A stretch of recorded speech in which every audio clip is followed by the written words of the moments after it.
bersen. Assalamu alaykum hormatly vatandaşlar. Men ýene siziňden Murat Gurbanow. DWT kanalyna ine ýanymda ýoldaşlarym, eginleşlerim, ýazyjy, neşriýatçy we şahyr, Akbel Sapar jurnalist, adat jurnalist Akbel Sapar ağa, Musa DWT toparynyň administratory we biziň gepleşiklerimizde goşulýan her wagt Timur Serkerdi. Şu gepleşigimizde biz terdik geçer siziň bilen. Gerlik Karizow siyasatçı mı ya da hukuk koruyucu mu? Şu meselede gelin bilece barimiz analiz edelim. Eğer de siyasatçı olsa biz onu siyasatçı diýmeli. Eğer de hukuk koruyucu olsa onu biz onu doğrudan hukuk koruyucu diýmeli. Yine men birinci sorugy Akbel Saparaga berýän. Akbel Saparaga, siziň pikirinizçe Gerlik Karizow ençe wagtdan ýaly görüşüp gelýänleriň arasyndanmış diýip ýanky gurrunwa çykyş edýärem dogrudanam. Indi şu siýasaty näme getirýär we siýasaty hakykatdan görüş siýasatymy ýa başga siýasatmy ýa da bu siýasat etmän diňe halky gorap giýje uny ýatman itlerini, eşeklerini, atlaryny gyra goýup şu halk bilen giýje uny İstanbuldan çykmaýan giýje uny telefonlaşyp Türkmenistan bilen Berdi Muhammedowdan biziň halkymyzy goýan adam. Şunu maňa we biziň watandaşlarymyza düşünip bersen. Salam gaderli ýerleşler, salam gaderli eginleşler. Bu soru Murat yaman agyr soru. Dogry boyun almak gerek. Şu soruga jogap bermek ansat däl. Sebäbi şunyň siyasatçı bilen hukuk koruyucunun arasında bir ulukan tapawut var da. Siyasatçı ol siyasi işler bilen meşgullanýar. Açın partiýa urýar. Şo paýada ýa şo özü şo partiýa ýolbaşçylyk edýär ýa da şo azat bolýar bir partiýaň siyasi partiýanda belli uğru bolýar. Ha şuňal uğru var şu partiýaň. Açın Respublikan partiýa, Watan partiýasy ýa bolmasa Demokratik partiýa ýa bolmasa ýene bir şoň ýaly at bilen Muhat şun bir partiýa oň öz programmasy bolýar, düzgünnamasy bolýar ýa-ni ustawy. Şoňa görä hereket edýär. Ondan öz siyasi garşydaşlary bolýar, o siyasi görüş alyp barýan adamyň, ýa-ni siyasatçyň. Ol öz siyasi garşydaşlarynyň garşysyna her hili nemeleri ulanyp bilýär. Görüş çärelerini ulanyp bilýär. Ýani olara adaty günlerde şeýle siyasi pikirleri aýdyp bilýär. İslese belli bir partiýalar bilen urdaşrak gopup bilýär, käbiriniň garşysyna gösgöni gidip olary ýalňyşlaryny ýüzüne basyp aýyplap bilýär. Ýöne şoň hiç gaýtynda siyasatçy paýyş sözleri ulanmalylar, onuň töhmet atmalylar, ýalan sözlemeler. Onuň inni hukuk goraýçy ol gaty ýumşak adam bolmaly. Hukuk goraýçyň asyl hiç kime gaty gaýrym zat diýmäge hukugy ýok. Şu hukuk goraýjyň diňe bir zada hukugy bar, olam adamyň hukugyny, hak hukugyny goramagy hukugy bar. Inni şo men özüm 90-njy ýyldan bäri şol iş bilen meşgul bolup gelemsoň bilýänler, ol sen sebäbi şu özüňe garşy erwet zatlar diýen adamlaryň goramaly bolýanda men şeýle etdim bir 10 adamyny goramaly boldum. Sebäbi ýok şu bir maňa ýamanlyk edipdi diýip sen bir türme düşen adamyny goraman bilen ok. Onu sen hukuk goraýjy bolan ok. Seni ýam çykýan, seni ýam siyasatçy bolýan. Indi şu gellikärli meselesinde men ýaman kynçylyk çekýän. Şuna siyasatçy diýsen bir siyasatçy diýär. Ol siyasi partiýada duran ok, hiç ýyly özü siyasi partiýa döretmedi. Onuň netijede ona bir siyasatçy diýip bolan ok da. Hiç ýyly siyasi programmasy ýok ýa-da düzgünnamasy ýok, şoňa görä hereket eden ok. Öz siyasi eginleşleri ýok. Diňe öz maşgalasy.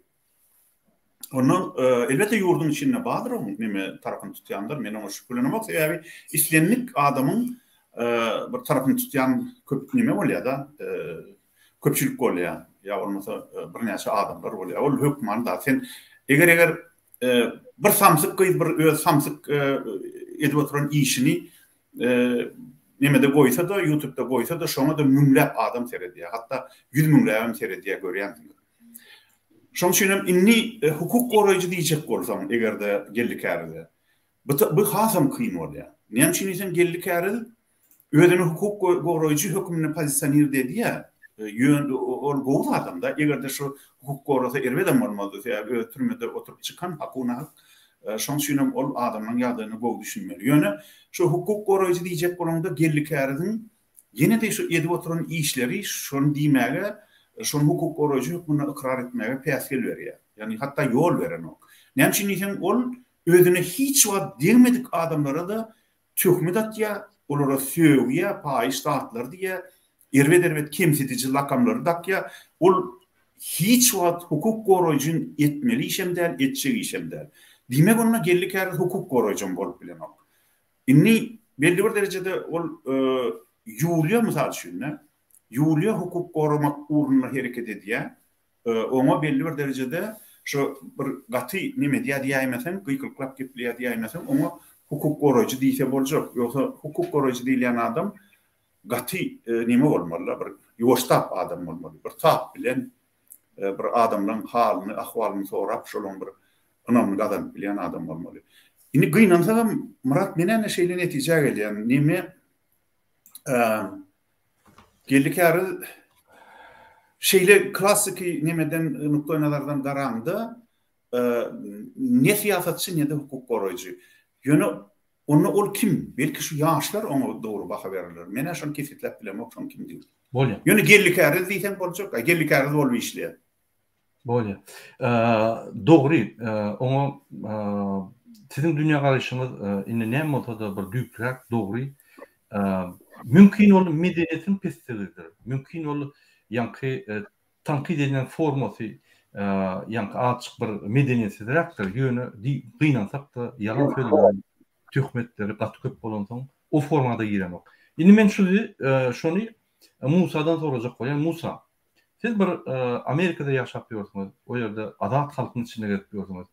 Siz näme baha berýäňiz? Indi hakykatdan hem geldik ýaryzyp siýasatçymy ýa hukuk goýucu, ýa adamyň hukugyny goýan özünü hem yerde deklaryýat edip ýören, grantlar alyp ýören adam halky gorumak üçin hökümetlerden pul alyp adamyň haklaryny goýan adam. Näme pikir edýär? Salam alaykum Murat aga, sağ olun söz berýäňiz üçin. Ine şoň edýän işine baka bersek de analiz etsek, nähili diýe efir edýär, çykyş edýär, özüniň syýasy garaýşyna edýärden onuň şol prezidente, diktatora hayvat atmak bilen gutarýar. Başka eden işi yok. Bir plany adamy kömek etdim diýip, ýa ona kömek etdim diýip siyasi tutsaklara, izarlanmalara şeyle hat taýýarladym diýip hiç aýdan okda. Hemme işi belläp geçdi, akıl sakalany edýän işi şol aýaly bar, Yulis Srebrennik we onuň dogany, gyýy dogany bar. Olar näme telewizionyna çykýarlar, duş geçirýärler, olar hereket edýärler. Bu da indi näme öňkü diktatoryň ýanynda ýalaklyk edip, gullyk edip ýören adam, näme atdan düşse de ýerden düşmedik adam şol siýasatyň içine girecek bolýar da, özüň näme zatda bar diýär da, menem bar, menem siýasy aramym bar diýip görkezjek bolýar. Şoňa hereket edýäniň hiç hareket etmeden soň adamlara töhmet atmak bilen, at takmak bilen galýady. Başka bilecek işi yok. Käbir adamlar gynansak da şoňdan ýalar bizim bu sada ýöneki halkymyz var. Adam bir çyksa bir ütkeşikrak zat diýse inanýarlar. Şol diktatorlarym Niyaz falan şu halky aldap geldi de ütkeşik sözler, wadalar berip odan geplen soň halkym bolýa doğrudan şonu kadyp golda berýärler. Ine şoňa da şeýle golda berip durlar. Gynansak da. Meniň garaşym şeýle. Sağ olun. Öz pikirlerinizi aýdanyňyz. Hormatly watandaşlar, ine ünferen bolsaňyz, ine şu ýerde men kepkada oturýan we Musa kepkada oturýar. Biz Musa, men, APS aparaty, Timur Serkede hemmäňe haýş edýär. Challenger ýapyň, Zoom protestler etmeli. Azat Kepkany, Azat Isakowy, Türkmenistanyňky bizim watandaşymyzy emheme gullugy şu ýerde baswaly, şonu gormana çykadym. Şoň üçin şu meselede biz kepke geyip Edin azat ýaly bolup, hemmemiz azat, bizem tutulmadyňyz diýip yüzlerine basmak için şu kepke giyer. Biz onu gellikeriz ömünden öldürse de biz onu öldüremiz. Biz onu halat ediyor. Şimdi men sözü Timur Serker'de vergen. Timur, size bir soru. Siz gellikeriz ve siyasetçi hükmünde garaýaňyzmy ýa-da hukuk goraýjy hükmünde? Şu iki tane formulovka haýsına girýär. Şonu aýdyp berseňiz. Men doğru baysam gellikeriziň gitden çıkışlarda etýän, ama ýene doğru moment düşünüp bilmedim. Ya ol pravozasiýet organizasiýa, ya ol hemme ady gaşdyp taşady ol. Köp adamlar onu düşünmädi, köp studentler onu düşünmäp ýöne. Onuň bir eden bir gowy iş bar, olsa şol Urwan Ola Berdi Muhammedowa lakab goýan adam bolýar da, ol haramdaq diýip ol işine baka berse boljak o. Asom göz kanalında söýýär gaýtdy o. Ne doğru işler olsa aýtsak, etýän ne doğru işler aýtsam bolsa onda şol çıkan aktivistemiz var o. Hem bolesin näme muradasyň garşyna çykypdyr o. Özü erkek ýaly gepleşmän bir hili görüp edip şol gönül gepleşmän näme edip gepleşmän aptaldan şol şagalyana bolup bir näme edip durýar. Şo men ulakan adam, ýaşly adam hiç şoňa ýerşen oşol. Ýa şoňa diýdirýärler şoňa, ýa şoňa ýerinde hadaýynlar bar şoňa. Ýo, ele bolmazlar o. Naborot ol ýaşly bolup, ýaşlyk etmeli hawa, öz ýaşly bolup, öz ýerini tutmaly hawa. Ýaşlara maslahat bermeli. Ol biziň tanýan studentler ona telefon etýär, bir maslahat sorasa, ýa sen meňle bol, ýa sen olarla bol diýip şeýle. Ol ele bir jogap bermek bar muny. Ol adamdan biziň halkymyzdan ondan tir arada şeytanam gatja oğlum.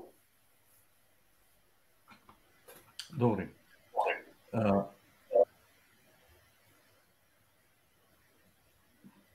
Ayıp bolunuz mu? Hava. Bolýar.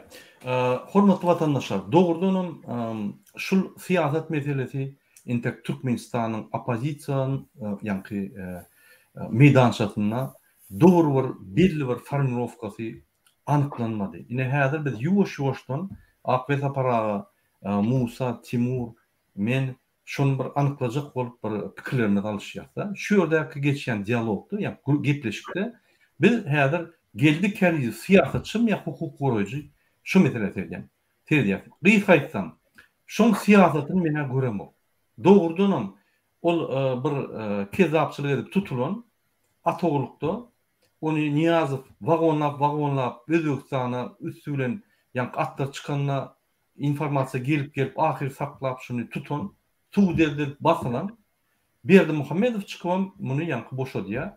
Hramowyň üstülen şondan soň bul inni opozisiýonер bolup, ýa gahrman bolup çykyp ýene öňkü işlerine başlap şu ýerde ýa-ni grantlar alyp, o alýan grantlara halka kömek etme, öýçe soğup gaýtyn aktivistlere ýa garşy diýip.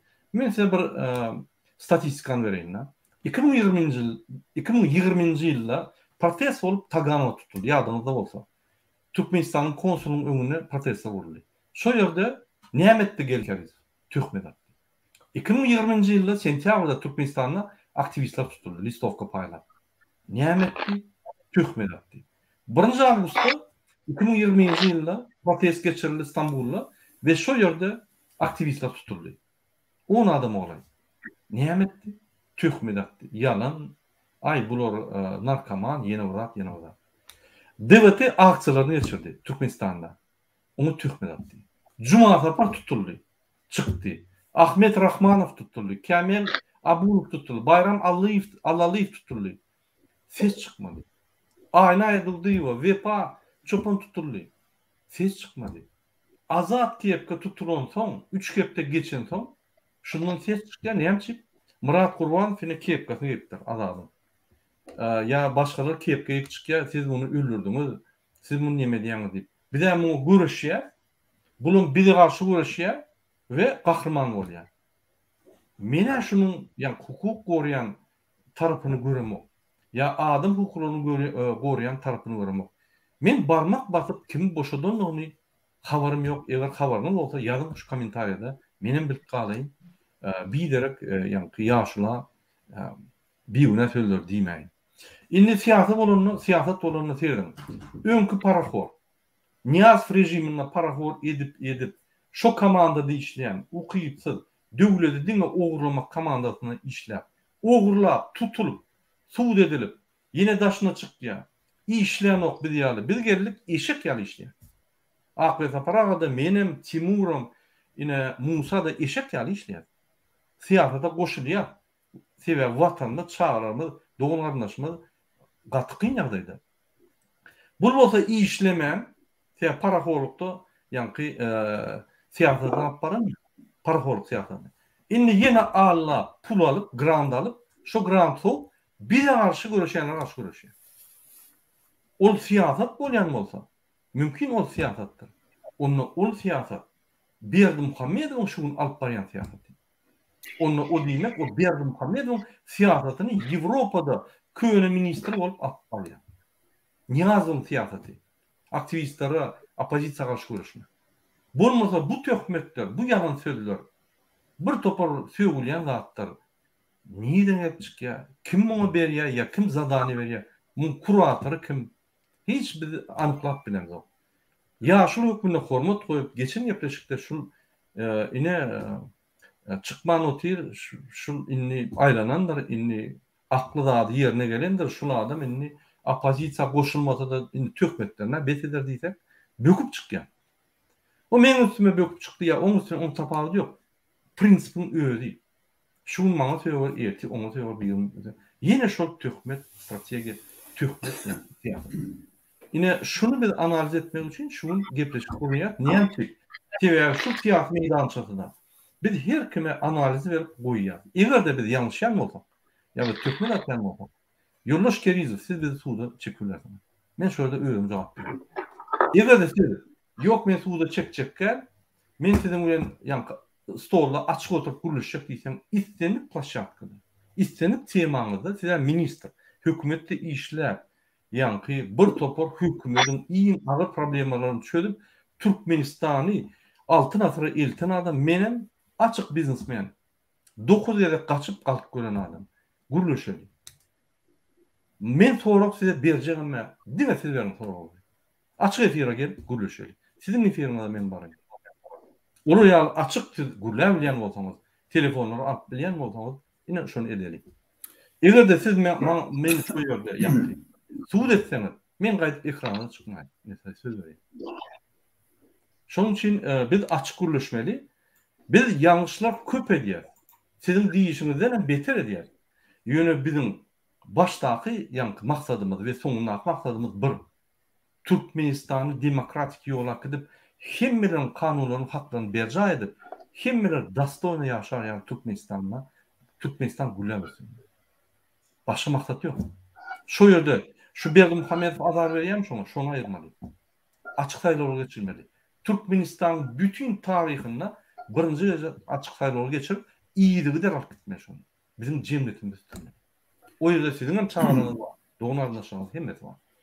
Indi ikinci soruga geçelim, hormatly vatandaşlar, köp wagtlyk. İkinci soru, Ahmet Para. Ine teredim. Egerde opozisiýonly güýçleriň arasynda şul ýaly geldi Kerizowlar ýaly köp ölse, onu Türkmen halky näme garaşmaly? Mümkin bular birleşip Berdimuhammedow töhmet adyp, munam ýenip bilerler. Mümkin bolamaz. Mümkin biz ýalňyş. Näme diýär? Türkmeniň genial näme nakyllarynyň biri näme diýär? Dinsiziň hakyndan imansyz geler diýär. Şoň ýaly töhmetden ýykarlar diýärmi? Töhmetden şu Berdimuhammedow ýykjak bolsa, Jadany Hram ýykjak bolsa, onu gellikärde ýetirmediler. Saparoklim bilen Harnasyň, onuň Olyala Çariýewa hem şol Berdimuhammedow şolar ýykar. Ýöne bir haýyşym var, men häzir o barada bir pikirimi aýdaýyn. Şu taýda bir näme Toyota diýip biri gaty kapadatlar atýa, biziň gurrumyzdan maňy çykarjak adam der gaýrat etdi şonu zynp boýar şu zaýa adamyny. Ondan men öz pikirimi aýdaýyn. Yok, men hormatly vatandaşlar, eger hapa söýseniz, men blog etmäni mezun diýerdim. Açyk, yani kanallarda aýar. Temalar Yine hormat koyun, öz pikirini aýdyp bilersiňiz. Olum bize has garşy bolup biler, onu tapaly ýok. Yok, ol pikir aýtsalar bolýar, pikir çakmışda bolýar, yani adam çakmışda bolanokda. Bu gelýän käbir adamyň bir üç tanty bar, köpçüligi 99% bizim halkymyzyň, ilatymyzyň hormat bilen gelýärler. Öz hormatlaryny saklaýarlar, bizim hormatymyzyny saklaýarlar. Ýöne içinde şu gün düşmançylyk bilen gelýän adamlar bar. Olar bizim sözümüziň manysyna üns beren olar, Murat. Olaň maksady şu bizi dinlemäge gelen adamlara päskel bermek, şolaň pikirini bulaşdyrmak, şolary gapdala çekmek, yani ýol. Biz gepleşigimize dowam edeli. Onu gelir. Ona yeri gelenine aýtmasam näme etjekler. Inni şu gellikärdi meselesinde men özümde bar olan köp wagtdan beri bar olan pikir aýdaýyn. Men şu gellikärdi şu taýda öňem bilýän men bu adyny şu atçylyk bilen meşgul soň ýyl wagtdan beri eşitip görüm adyny ýöne bir gedek görüşdükmi kak diýen, onu da onam ýöne özü bilen gürleşimde soraryn diýip gördüm. Ilki gelenden şol höwet edýärdim, şonu bir sorasam diýip bir bilsem. Şu dogrudan men gönlüme bolmasa 78-nji ýylda Tomuz gellikärdi bilen bir ýerde duşdukmy kak diýjek bolýan, o Çerkezova wagtda ýanymyzda. Çerkezova diýip bir atşynas aýal bardy. Öz orta aýal şeýle ökdedi ol ata ýanky ahylta tek atlaryny hiljermäge şu arasda ganymy ýa dämi şol şey diýerler-de şol türkmen olanlar şol nimede aýlawda men bar gürleşimde şu Çerkezova şeýle elini goýanna ahylta atynyň şo boýunna şeýle goýanna şoň ganyny urşundan pulsundan şoň arasda atmy arasda ganyny ahylta atymy ýa-da diýermi şonu bilýärdi diýerler-de. Şonu men gellikärden sorak görmekçidim. Şeýle höwet edýärdim-de bir gellikärdi gelenine bir gürleşsek zat diýip. Ýöne şu gellikärdi ilki bilen garşylan adam yaramaz adamdy. Ol adam mümkin gellikärde bizim her birimiz barada ters maglumat berendir, nimedendir, hemmemiz yamanlandyr, äsgermedi edendir. Bir hili soň gellikärde bizim hiç gaýtymyzy äsgermedi. Bir hili bir aýagyna ýapşan palçykça da görmedi-de. Şondan bir hili ara sowukluk düşdi. Soňondan gellikärde onu tanady kimdigini, onu ýanyndan kowdy. Ýöne şol 4 ýyl tirkeşdiler, şoň bilen şo tirkeşen wagtyň içinde ol gellikärdi bütün dünýä bilen bütün daşar kompozisiýanyň düşman edip gitdi. Gellikärdi bu taýda birinji adam däl, şoň gali yaramaz täsir eden öňüm bar. Şol edil şeytanyň adyrany özüniňki diýen ýaly, ol kimi adyrsa şonu özüne öwrüp, soňra bütün ömrü şonu emip ýör ol, nimedip ýa-ni sagyp şondan peýdalanýar-da. Ol adam wagty geler, tekrar belki gellikärdiň özü bilen oturup bir gepleşik etmek nesip eder diýip men umyd edýän. Sebäbi gellikärdi inni ýaş gelen däl, 80-niň ondan giren adam. Şoň şunan haçyna derlik gellikärdi efire çykyp sana mırrı zat diýende men bir hili gaty görýän, özüme diýilmese-de. Sebäbi 80-niň ondan giren adam 60-a ýetip barýan adama şoňlar zat diýse, bir ýaşly beýleki ýaşlar şolar ýaldatlar diýse, türkmençilikde ol bir gaty yaramaz görülýän zat. Ol bizim hemmemiz ýaşly adamlar, gelin şonu boýuna alalyň, gelli. Murat, hemmemiz bizim şu ýaşlara görülle bolmaly. Men dogry aýdaýyn, häzir biz edil özümiz şu Türkmenistanyny rejimiň agdarylyp ýa ýerine demokratik döwletiň gurulanyny görüp ýetişdige ne ýaşy? Belki Hudaý ýetişeliň hemmemiz. Ýöne bardy geldi bir yetişmän bakançak bir bakançak olup araýamyzda da şoňa arman etmek gerek gel we bizden soň gelýän oglanlar umyt dörediýär. Ana şolon brentegi bizim töwregimizde bar, brentegi belki sizin töwregimizde bardyr. Şol oglanlara görülle bolalyň. Türkmençilikde ýaşlylar bir-biriniň hormatyny artdyrýandyr, bir-birini kemsitýänlerdir. Onuň nimen Kerim agan, Kerim Urwan nepesiň bir gaty gowy nimesi bardy, goşuly. Şu diýe ulu adamlar diye sakmıştı da ertesi birinciden sakmışan o adam birbirinin hormatını saklar diye onun ertesem yine salamlaşar diye. Şu dünya sığışmayan oğunucoklardır diye. İri adamlar sığışar dünya diye. Şu gatı doğru aydılandı. Gatı doğru aýdylan şu dünya sığışmayanlar oňujoklardyr. İri adamlar üçün bu dünyada Hudaýa şükür yer giň. Inni şu Ýanky Aýdýanyň gellikäri gelende men özüm şuma begendim. Ýene de bir adam gelip goşulýar. Biziň ýene bir ýumruğumuz artýar rejimiň garşysyna. Özüm inni içinde işläp gaýtdy. Onun soňam käbir sebäpleri görä nime türme düştü, türmede de oturdu, içinen bilýär. Şoň üçin tejribe toplandyr, adam gadyryny bilýändir, bilelikde görüşip biler, bizim tejribemiz artar diýip men şeýle umyt etdim. Ýöne Ýanky Aýdyşmaly ol umytdan netije çykmady. Ol bizden daşda durdy, ýa-da pikir edendir belki bizim hemmemiz ylgaşyp baryp oňa epilip salam bermelidir edendir şol Türkmenistana Berdimuhammedowa salam berýär. Biz on etçe adamlar däl, bu taýda demokratik opozisiýa, bu taýda gelen hoş niyet bilen garşylanýan ýöne gelen adam bir oturan Amerikan üstüne gelende Türkmençilikde Assalamu alaykum diýip gelýär-de, ýaşylan bolsa, bir gelip bir birden bir tanışyp bir oglanlar menem geldim diýip habarlaşan bolsa, hemme zat gülýär bolup gitjekdi. Ýöne gynandaýam ne özü şonu etdi, ne de bize şonu mümkinçilik berdi. Nime inim şonu nimen sesini yapsam bolar şol onuň mobilik. Şo Ýanky şoňa da mümkinçilik bermedi-de.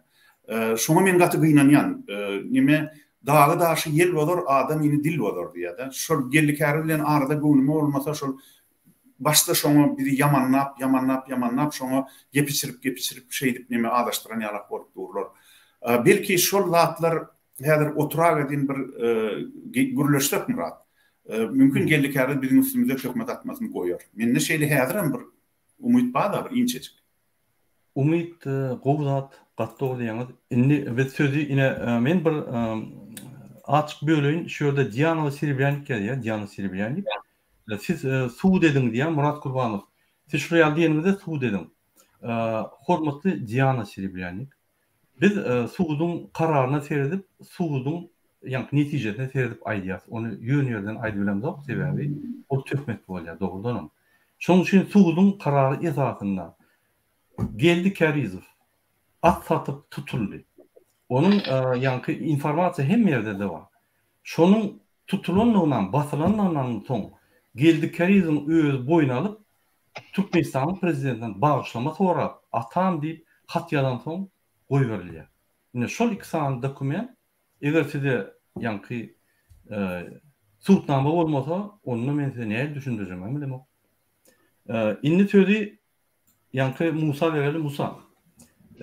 Sen näme pikir edýän Türkmenistanyň diktaturasyny şu töhmetler edip ýeňip bolarmy? Mysal üçin geldi Kərizow ýa-da opozisiýonly güýçler ýa-ni özüň opozisiýa diýen güýçler ulolsa, ýa-ni demokratik güýçler peserse, şol opozisiýonly güýçler ulolsa, bularň agdynda demokratiýa söýdem ýok. Bularň agdynda başga zatlar bar. Şolar ulolsa, şoň esasy instrumentler töhmetler.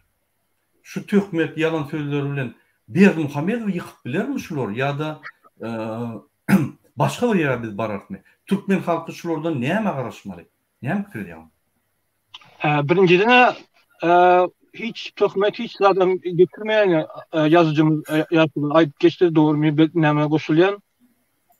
İkinciden şol näme kim diktatura emele gelýär. Şonyaly kezzaplar, populistler odan gepläp, raýdyp yol alýarlar. Halkyň passivligi şoňa kömek edýär. Men käwagt pikir edýän şol özüne göre at takmaly, öz ýaly näme jogap bermeli, näme halkyň sesi kanalynda ıklymyk bar, sapar çörük diýeli. Muňa da geldi kezzap diýeli, geldi gräz diýeli. Belkem şonda azlar ýapylar. Bolmasa şol töhmetlerini dowam edip durdy. Näme diýsen gelip dur şoňa. Ýöne bir Ahalteke'nin bir spesialisti, Ahalteke atları bir seyrek Kızıl Kitap'ta onun atçınastan spesialistten bir ütkeşik adam, seyrek duyuş geliyor. Bir hormat hükmünde, yaşlı hükmünde sesini çıkarman garaşyan ama utara nokta. Devam edip dur. Şolay yok Mansuratta cevap verip önünü kesmeli. Iklım sapar çürük olsun ya geldi graz olsun, başka olsun. hokman suratda jogap bermeli diýip pikir edýän men. Dogry. Ine Diana hat bize ýazýa Serebrennik gatow Diana geleni üçin hoş geldiniz. Bize size karşı hiç tadımız yok. Bundan beter geldik Karizma'da karşı hiç tadımız yok. Ýöne şul period analiz etdik. Ol bir näçe suwdun eýesi. Onu biz häzir suwtda galdyryp ýykyp bilýäris. Ýöne biz şul gepleşik geçirýär. Geldik Karizm edýän işlerine düşünür ýaly biz şunu analiz edip berýär şunu. Sebäbi egerde biz geldik Karizm sistematy boýunça gitsek, biz onu gaty paýançlar aýtmaly. Biz onu aýtmaly. Ol bir ikinci haçan da geldik Karizm paýançlar aýdanynda siz ýanyny oturup näçip şunu diýeňiz o. Gellaga näçip beýle diýeňiz, olaryň görüşip durýar, olaryň bir adam, biz adam hukuklaryny gorap, sen häzir adam hukuklaryny bozup, ine kliçkalar dakýan adamlara aýdýan haram dagam diýmeliler, dogrymy aýtdy. Onun bir ýeri. O başga sözler bar. Şonu bermeli. Men Berdimuhammedow hiç wagt arkan çalamam. Men Berdimuhammedow garşy görüşýän ýöne biz şahsyna degmeliler. Biz şoň ýanky maşgalatyna degmeliler. Ol bir prinsip. Şu prinsipleri saklamayan adam, şu prinsipleri etmeyen adam, o moral taýdan pes boldu şu. Onu gülüşme, o bespalyazmy. Şoň üçin ine Diana hoş geldiniz. Gatowy. Biz şu gepleşigi geldik Karizma bir düşündürjek we bizim halkymyza şu politik meýdanyň çatına kim näme diýer? Ine şoň üçin. Ine men şu sözi näme berýän Timur Serkerde. Siz aýdyp berin. Ine şuraya töhmetler bilen bir töhmet komandan ýanky toplap, onun bir tehnika bar dünýäde. Töhmetçiler töhmet atyp, ýanky hakykatyň ýanyna ýalan sözleri, 5-6 san ýalan sözleri aýdyp 5-6 san ýalan variantlar aýdyp hakykaty ýanky bir ýuwýany. Onun bir tehnika. Şoňa ýaly, ýanky töhmetler atyp Berdimuhammedow ýeňip bolan. Onda ýeňip bolmasa mysal üçin o näçip beýler? Olar kim ýeňjek bolýar? Şu soraga näme jogap berýär? Olaryň şol çıkışlarında zadında garak gördüm köp çıkışlarına. Absürt bolny absürt. Täzinde mesela adamlar birleşik bolsa olan karşısına. Aktivite çıktırsa olan karşısına gidip duruyor. Yaş olanlar çıkıp gidip yapasa olan karşısına çıkıp duruyor. Tamam. Başka adam kırmak gidip sorasa yok senin üreden senin komandanda mesela üstte tanap bir tanamlık o şey. Öz etken işini men bilmedim onu. Ya marazım. Men bilemok. Ya şoň hajaýanlary bar. O ne kaçtı marazım ne kaçtı. Täzinde şoň ýagdaýynda şol oturup ejil çeken adam bolan bolsa bilmedim o. Şoň etjek işi mesela näherek bolmaşyň etjek işi. Mesela şol top näme aktiviteleri birleştirmeli hova. Yoksa problemi yok, hiç birleşmek problemi yok. Sana telefon etse sen göğünden turmadı mı? Sana telefon etsin ya debada çağırsın. Aklı sapar göğünden turmadı mı? Debada çağırsın. Timur Serkerde göğünden turmadı mı? Debada çağırsın. Toplanıp debat geçirmeli. Ana sonunda erkek oluyor. Bu adamı yerine geplep ondan çağırsan oğlum gelmese o hilecilik oluyor ol. O erkek olmuyor ol. Gönlü aydan mesela geldik Karizm. O erkek olmuyor ol. Tamam ettirişten bağıramada sol halkın karşısına ova. Halkı azal gitti olsun ova. Hani birleştirmek, hani bir olmalı.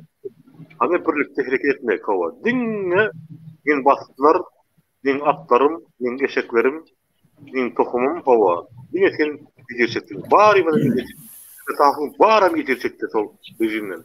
Bari. Bize mi oturduk patvalda? Bize mi vurur gördük? Zaten aydamız yok. Yine şu kaçın da bir yeni paramızda şunda aydar olatları. Kaçın da paramız yok. Bize nasıl 40 saate geçirdik. Yine aydamız yok. Bize 40 saattir biliyoruz. İşte o tepsi Kudaya şükür. Köplatır göze görünýär, köplatır göze görünmeýän işlerem köp bolýar. Niki bolsa bu ýere miňer. Ýöne siziň etken hereketlerin bary halkyň garşysyna. Özümizde hemme adam köp adamy senden kaçyp dur. Ýene bir gaýtar etdi, senin şeytanam gaçça diýdim. Şoň üçin adamly köp edip şo adamlara at takman, adamlara hayvat atman, burada görüňüzde bolsa gelin kanala, TVT kanalına, ya Akbay Toprağın kanalına gelin, ya da öz kanalı açında bir çağırın. Gönlü baralayın, gönlü getirilen, erkek al getirilen. Erkek kodan getirilen, düşünceli, hem de hatta bir orta koyup, don aydıp saatleri gelmeliyin. Düşünmelik zat olsa aydın. Getirilen, düşünceli, hava. Alpeytip adamın izinden sağa yana korlap görmem. Sağ olun. Doğru. Doğru, benim koşlayan şu fikirleri biz yine şunu çelli, yine biz diğerimiz de Apatisaniya'nın kavileri tökme çempionatını alıp baryadılar. Biz şunu koymalı. Kritika bolmalı hükman yerlikli aydılmalı, yankı soru vermeli, cevap vermeli. Bu hakta durum yok. Yönü tökmetler adılmalı, yalan tölleri adılmalı. Sebebi ekranın içinde sen yarlay. Eğer de yalan olsa erti belirsi oluyor. Şunun için şu meselede benim fikrimce tökmetler bilen hiç kim yenik olmuyor. Yenertin bir 15 günlük, 20 günlük. Onun neticesi yok, onun etmeyen bu. Biz Berdi Muhammedov tökmetler bilen yemek. Biz Berdi Muhammedov dine protestler bilen, dine halk bilen birleşip öz haklarını korap yine şuraya yemek. Yani indik sorum, men berjek sorum. Akbay Toprağım, şu geldik keriz laytada demokratik genişin ağlarına paştırlar aydiya, klişkiler koyya. Şun esas maksat ne? Doğru. Öz siyasetini alıp var ya, doğru. Siyaset. Yok siyaset değil o. Yok. Yok. Murat, men ulaşamak siyaset değil o. O siyaset değil. Birini tökmet atmak. Men hemişe bir zady deňeşdirýänler. Şu YouTube demek adamlar şunu bir üýtgeşik zatdyr ötmän. Şu YouTube demek bir ulakan köçü meydança diýip gödüňe getirýän. Ploşa. Meydança, bir meydan, bir giyim.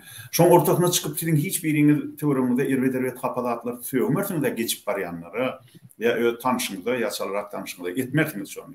Täze bilýäňiz size hemme kişi görjekden barmak çomurjak. Emma şu YouTube meselesinde häzirlikçe türkmenler şonu biraz ýalmyşýarlar.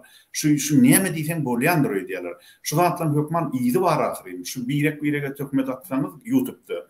Çünkü men açık edeyim näme diýsem diýilýänip batyrlyk satsaňyz şu zatdan iýdi bar. Ine men şoň iň erwet getirýän netijesini aýdaýyn. Şu tökmet atışmak var birek. Şol ine bir de atamda oğlum. Muradam hiç kime tökmet atamak. Rövşanım aneme muhtad atamak. Menem atamak bildiğine goron yaz. Timuram atamak tökmeti hiç kime. Bildiğine goronmağa mecbur olýar. Şu taýda birincide ne var ha? Ödara tökmet atışmak diýem de bir zady boyun alaýyn. Şu biz demokratik opozisiýa bildiğine goronmaly bolýar. Biz hiç kime tökmet atamdak, degmediğe yok. Bize degmeseňiz, biz size degmeriz. Şonu biz şu bizim prinsipimiz. Şu bizim yaş oranlarımızda şu prinsipi saklaýar, bizim özümüzde şonu berk saklaýar. Ýadymyzda saklanmış aýdylýan zady. Ýönüni şu ýanky şu siz tökmet ataňyzda. Bizim ona jogap bermeli olamyzda, goranmaly olamyzda. Ondan siz erwet adamlar olup öz araňyzda tökmet atýanyzda. Şu umuman opozisiýanyň içini bulaşdyrýar. Muny bir başlangan bir maliýataga döndürýär. Onu maliýataga döndürýär. Şunun neticesi näme bolýar?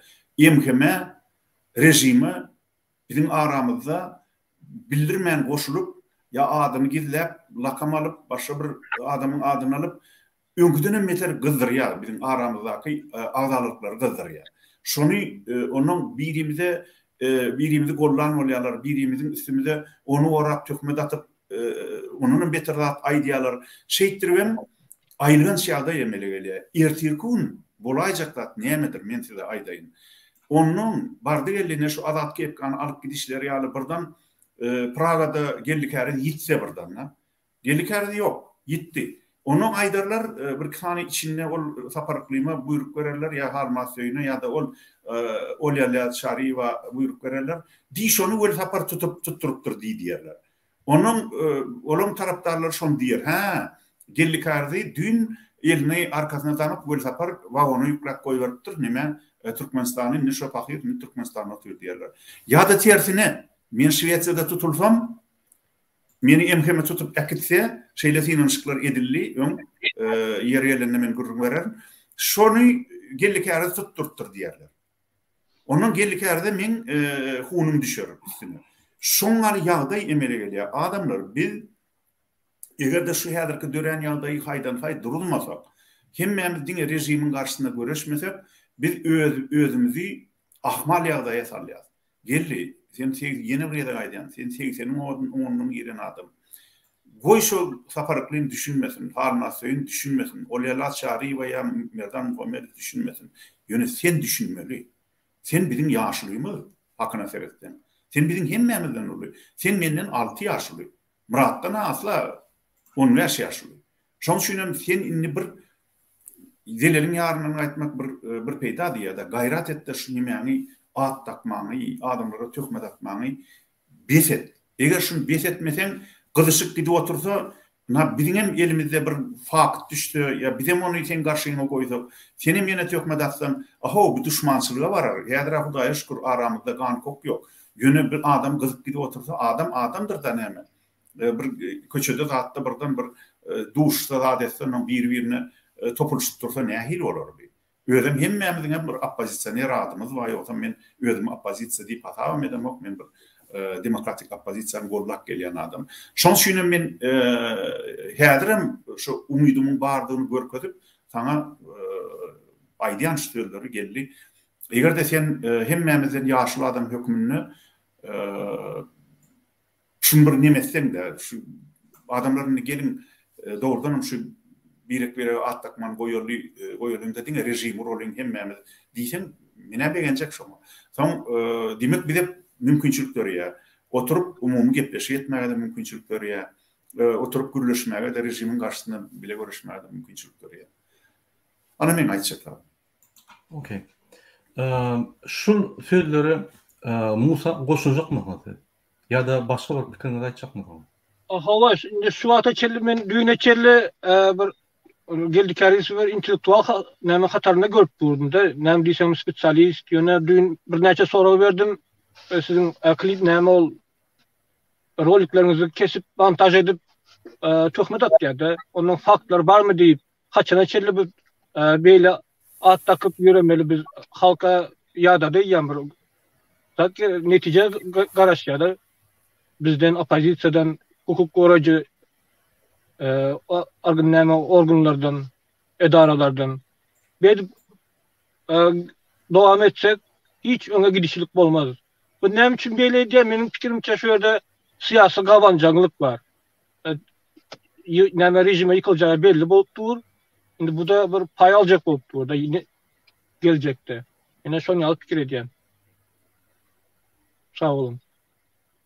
Sağ olun. Yine doğrudan biz men özüm insata şol suutları çağırıp her adam cevap vermeli. Geldi Karizov eğer biz suuda çağırsak devlete toparı o ömrün sonuna çel suutlardan çıkmıyor. Bir näçe paýaş sözler, bir näçe kapa sözler, kapadatlar aýdyrly vaat edildi. Biz suut bilen geldi Karizov terbilemek. O doğru da biz şoň üçin geldi Karizov suuşa çağırýar. Berdim Hamedowa garşy hakykatdan siýasat alyp barmana çağırýar. Ýa şoň üçin biz nime diýär? Ol Diana suuda berjek bolsa, siz bir suuda berseňiz biz 10-syna bereriz. Siz çökersiňiz. Себяби geldi Karizov, как говорится, что он наговорил уже после выхода в Европе, этого достаточно. Biz şu zatlar goýmaly, ine şoň üçin biz çykyş edýär. Biz hiç kimden gorkan yok. Biz Berdim Hamedow gorkan. Beýlikden gorkar ýaly. Şoň üçin hormatly watandaşlar, biz diňe görüşmeli bir adam üçin şu bütün halky geldi Karizowa, Diana'nın beýlikden şeýdip saklap duran adamy şoňa görüşmeli. Ya ol bütün bizim haklarymyz var diye. Ine şunun bilen biz öz gepleşigimiz, bu toýat 45 minut boldy biz geçmeýän şondan. Şu gepleşikde biz töhmetçileri analiz edip, şolun edýän işleri siýasatmy ya hakykatynam hukuk goraýjy gurulmamy ya adam hukugyny goraýarmy, näme edýärler diýip şonu analiz etjek boldy. Eger biz ýalňyş bolsak, ýazyn kommentariýada. Eger biz bir zatlar aýtmadyk bolsak, ýa siz goşşak bolsaňyz öz pikirlerini ýazın şu kommentariýada. Şunun bilen hormatly watandaşlar, egerde ırda bolsaňyz, aýtsaň aýdyp bermeli, geldik Karizm boýunça gurulap oturmaly, bir topar aýdan zatlaryny men hiç wagt jogap bermedim. Şu gerek men jogap berdim. Ýöne on jogap berjek bolsaň, on jogap berme zatlar gaty köp. Bir topar töhmetler bar. Şonuň üçin şu bilen gepleşip oturýar. Egerde şu gepleşikler dowam etmeli bolsa, aýdym ýöne dogrudan bizim şu gepleşikler dowam edetimiz gerek. Biz öňüm aýdyp gelýär, 90% görüşer, 10% arkamızdan Türkmenistanyň emhemesiýary şol taknikany ulanyp, şol siýasaty ulanyp bizden arkamızdan çowryanlarda biz jogap bermeli bolsa, bizim gitjek ýerimiz ýok. Şonuň üçin hormatly watandaşlar, şunuň bilen biz öz gysga gepleşigimiz oturýar. Musa, egerde bizim vatandaşlarımız bilen hoşlaşak bolsaň ýa başga bir söz diýjek bolsaň, häzir gysgaça her kim 10 sekunddan öz arzularyny aýtar. Şunu al töhmetli atıp durlar da gıybatçılar var. Şuna her hepde bir jogap bermeli deyip hasap edýän. Köp sağ olun, mümkinçilik bereniz üçin, çağırýanız üçin sağ olun vatandaşlar. Sağ ol. Indi men sözü Timur Serker'de berýän. Timur Serker'de. Benim fikrimçe hem aktivite erkek kolunga var. Hiç adamı atmam. Bir adam görünümde ibadet gitsin. Birleşin. Havalım. Indi Murat, Ahmet bilen geldi. Okey. Salam. Ýöne Timur Serker'de Timur Peter diyorsan yandan. Yine bizim gepleşimde Ahmet şuun biz şurada geldik Karizm Alpanya yani siyaset mi ya bu siyaset tartışma halkını yani şu meselede boşluklarımız Timur Serker'de mikrofon. Салам алейкум, ватандашлар. Ahmet. Можно я по-русски скажу? Да, можно. Не буду скрывать, Гельдекяризу у меня как бы особое отношение. Первый, кого я увидел в борьбе против диктаторского режима, это был Гельдекяризов. И долгое время я его смотрел. И первый человек, с которым я начал общаться, тоже был Гельдекяризов. И мы с ним нормально общались, немало общались.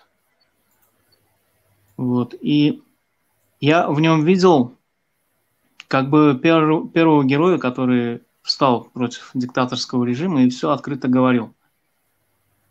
И поэтому мне особенно трудно понять, почему этот человек борется против других активистов. Потому что, как говорится, враг моего врага – мой друг.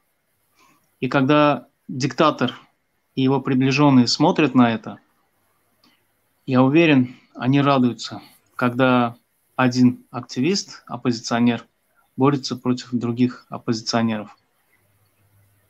И я еще хотел бы отметить один момент. Я как бы это пропустил, и мне друзья показали один раз, как он показал активистов в Zoom и сказал, что все эти активисты вышли в эфир для того, чтобы получить политическое убежище. Знаете, если бы это говорил человек, который не получил политическое убежище, да, и считал бы это неправильным, я бы как бы понял. Но когда человек, получивший политическое убежище, и говорит, что другие борются для этого, это мне непонятно. И еще, например, я хочу сказать, что активисты – это люди, которые хотят свободы и не согласны с любым положением, когда их права нарушаются и ущемляется их свобода. И они готовы бороться против этого. Но если у них даже не получится, я уверен, эти люди никогда не пойдут жить в ту страну, где не соблюдаются их права и их свободы. И поэтому я считаю, что любой активист имеет право на политическое убежище, если уже другого выхода не останется. И мне трудно понять, когда какой-то оппозиционер оспаривает или осуждает эту позицию. Но это крайняя мера, чтобы уберечь себя от диктаторского режима, уберечь свою свободу и свои права. Как не тяжело, сейчас мы в таком положении, что люди, которые ценят свою свободу, ценят свои права, для них жизнь внутри этого государства, внутри этой страны, которая сейчас полностью под контролем Бердымухамедову, невозможна. Поэтому я считаю, что активисты должны идти вместе. И любой оппозиционер, который борется против другого оппозиционера, автоматически может причислить себя к сторонникам Бердымухамедова. Это моя жесткая позиция. И, пользуясь случаем, я хочу сказать по поводу Азада Кепки, он же Азат Исаев. Отсюда я хочу обратиться, может, это не входит в формат этого эфира, обратиться к Чемену Раевой и к Азату Хайдбаеву. Азат Кепка, он же Азат Исаев, ваш сторонник, ваш сподвижник. Почему, когда случилась такая ситуация, он попал в руки режима, вы вовремя не среагировали? Почему? Почему не предприняли меры, чтобы сообщить другим активистам? Почему? Если бы вы вовремя среагировали бы, мы бы предприняли все меры, чтобы не допустить того, чтобы Азат Исаев попал в Туркменистан, в руки диктаторского режима. Это полностью ваша ответственность. Это вина полностью на вашей ответственности. Или вы думаете, то, что у нас были плохие отношения, как бывало ссоры, это как-то повлияло бы на то, что будем ли мы его защищать? Конечно, будем. Мы можем ссориться друг с другом. В каких-то вопросах могут быть несогласия. Но когда идет речь о безопасности перед нашим активистам, когда руки диктаторского режима хотят ему причинить зло, всякие обиды, всякие ссоры, все это отпадает в сторону. И за каждого из нас мы будем до конца бороться. И ваша вина в том, что вы вовремя не сообщили нам и вовремя не среагировали. Спасибо. У меня все. Спасибо большое.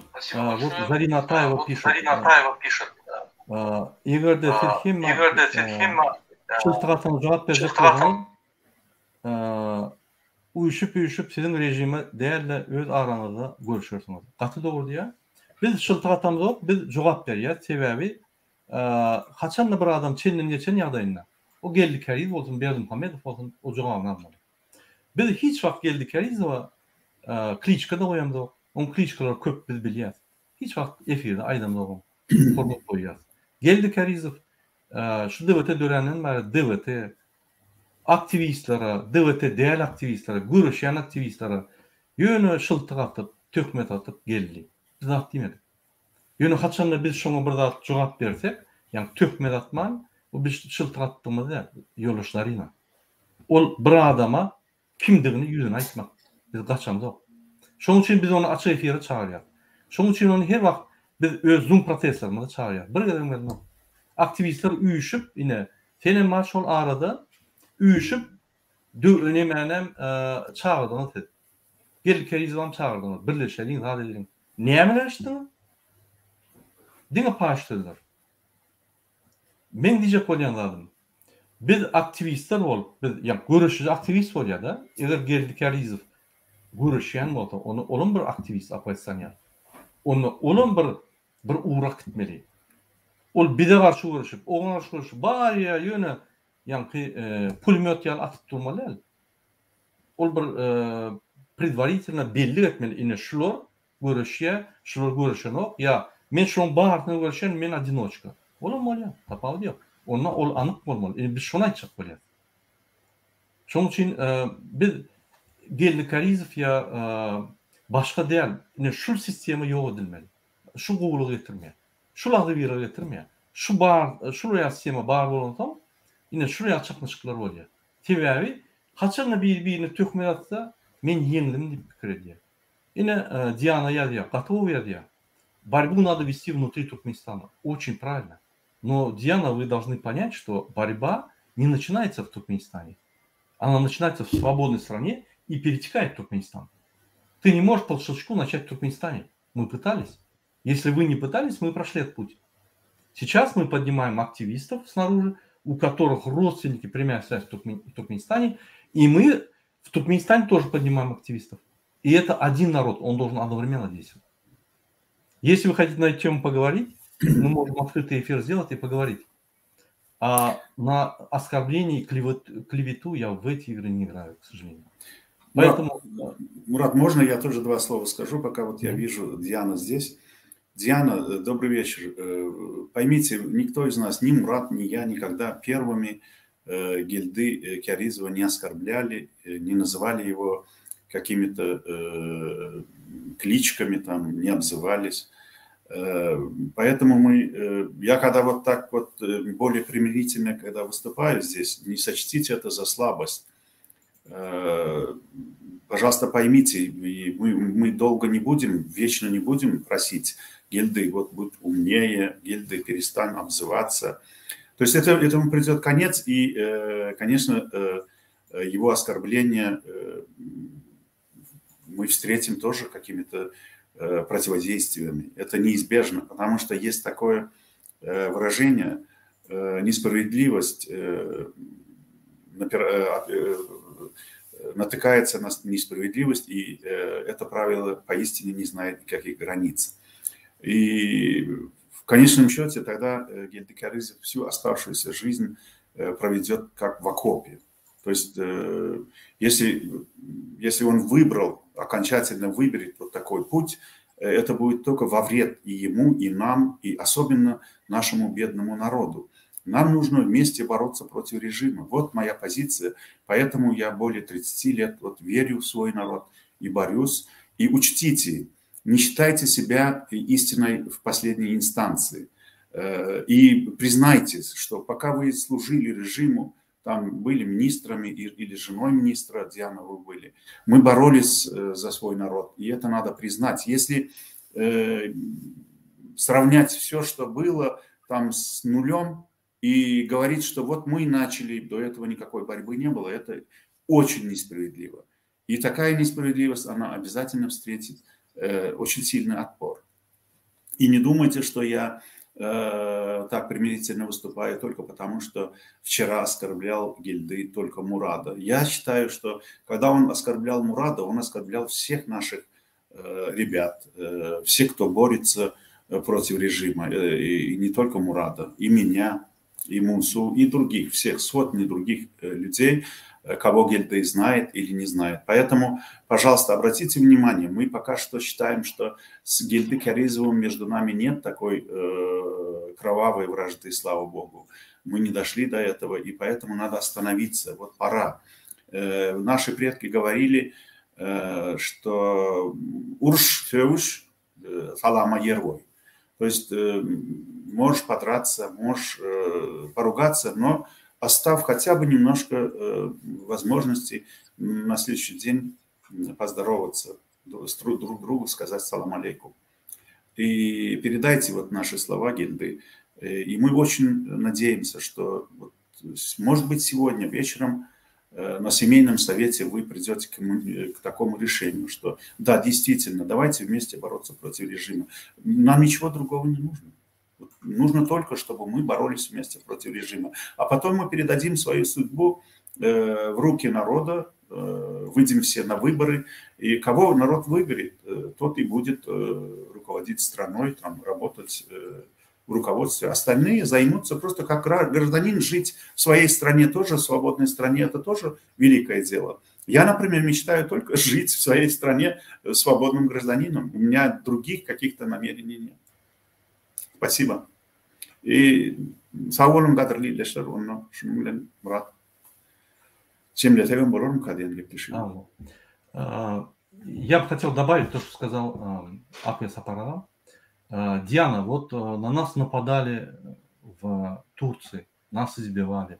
На активистов идут преследования во всех странах. Забрали кепку Азата с России. Разве не идет борьба снаружи? То есть нас, пускай убивают, избивают снаружи, мы должны все равно в Туркменистане бороться. Это однобокий взгляд на позицию, на ситуацию. Надо везде бороться, где нарушаются права человека. И вы лучше меня это знаете. Поэтому мы должны объединяться. Кто сможет объединиться, кто не сможет объединяться, с ним даже время терять не надо. Надо идти вперед, потому что ситуация с правами человека в Туркменистане ужасная. Не просто плохая, ужасная. И на самом деле у нас времени нету на всякие вот такие вот вопросы-ответы никчемные, которые абсолютно не имеют под собой истину.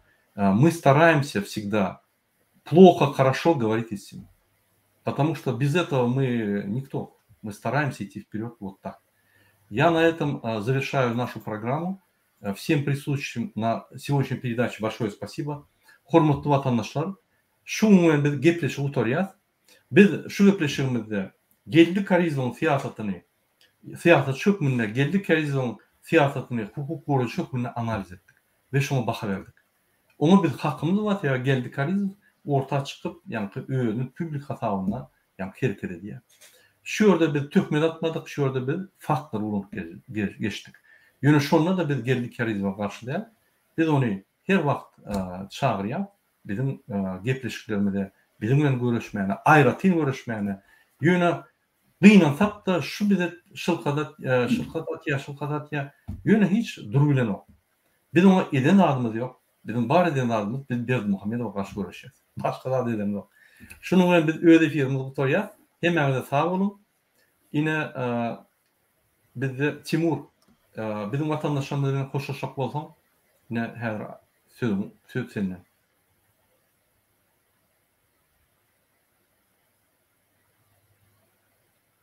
Timur bize işleyen mi? Timur'un nemeti yapık olmalı. Yapık. Aziz vatandaşlarım, Türkmenistan'da bulturan cinayetkar işleri, haramdan alıp barınıyor zatlarını hemme atı görüp dursunuz. Şimdi vakt geldi. Niye birleşip hareket edelim? Niye birleşmeklik güç kaynağı? Türkmen'e birlik iyi çıkıp doğan olup birlikte hemmemiz bir olup hareket etsek bu haram rejim öngörüp durup bilmez yıkılar. Tiz arada. Sağ olun. Şunun bilen biz öz efirimizi tutarýar, hormatly watandaşlar. Sag bolun, indiki efirler çeldi. Hoş sağ olun, kadar iyileşir. Hoş sağ olun.